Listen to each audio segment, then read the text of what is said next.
Sorry கட்ட தெரியலனாலும் ஏதோ ஏனோ தானான்னு கட்டிட்டு நிற்கிறேன். ஏன்னா உங்ககிட்ட இந்த விஷயத்த காட்டணும்னு சொல்லிட்டு தான் மீஷோலேருந்து இந்த ஜுவல்லரி செட் ஆர்டர் பண்ணியிருந்தேன். இதில் ஒரு லாங் நெக்லஸ், அப்புறம் ஒரு ஷார்ட் சோக்கர் நெக்லஸ், அது சோக்கர் கிடையாது, ஒரு குட்டி நெக்லஸ் மாதிரி. தென் அது பேர் என்னது, தலையில் வைப்போமே, நெத்தி சுட்டி. இது கூடவே கம்மல் இருக்கு. நான் இயரிங் இருக்கிறது எனக்கு தெரியாம தான் நான் வந்துட்டு ஸ்டார்டிங்லேயே வேற ஒரு இயரிங் காதில் போட்டுட்டு இந்த வீடியோவை ஸ்டார்ட் பண்ணியிருக்கேன். ஓப்பன் பண்ணதான் இன்னொரு இயரிங் இருக்கிறதையும் நான் கண்டுபிடிச்சிருக்கேன். ஸோ இதோட லிங்க் வேணும்னா என்ன ஃபாலோ பண்ணிட்டு லிங்க்னு கமெண்ட் பண்ணுங்க, நானே உங்களுக்கு டிஎம் பண்றேன். செம்ம பட்ஜெட் ஃப்ரெண்ட்லி. ஜஸ்ட் இந்த ஒரு செட் நம்ம வாங்கினாலே போதும். எல்லா சாரிக்கும் மிக்ஸ் மேட்ச் பண்ணி போட்டுடலாம். இந்த லாங் இது போடணும்னா அது மட்டும் போடலாம், இல்லைன்னா இந்த இப்படி ஃபுல் செட் போடணும்னாலும் போடலாம். இப்படி ஃபுல்லாக வியர் பண்ணதும் எனக்கு எப்படி இருந்துச்சுன்னா, ஜக்கம்மா மாயம்மா அதுதான் ஞாபகம் வந்துச்சு. ஏன்னு தெரியல, அதுதான் மைண்ட்ல பாடிட்டு இந்த வீடியோ ஷூட் பண்ணிட்டு இருந்தேன். சீரியஸா சொல்றேன், வர்த் த பிரைஸ். இந்த செட்டுக்கு வந்துட்டு நம்ம இப்ப கடையில போய் வாங்குறோம்னா கண்டிப்பா 1500 to 2000 இருக்கும்னு நினைக்கிறேன். ஏன்னா இதுலயே 2 நெக்லஸ் வருது,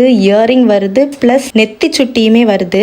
ஒரே ஒரு நெகட்டிவ் எனக்கு என்ன தோணுச்சுன்னா, என்னோட நெக்லஸ்ல வந்துட்டு ஒரே ஒரு ஸ்டோன் மட்டும் இலகி இருந்துச்சு. அது மட்டும் தான் நெகட்டிவ், மற்றபடி எதுவுமே இல்லை. லிங்க் வேணும்னா நான் ஃபாலோ பண்ணிட்டு லிங்க்னு கமெண்ட் பண்ணுங்க. டாடா பாய்.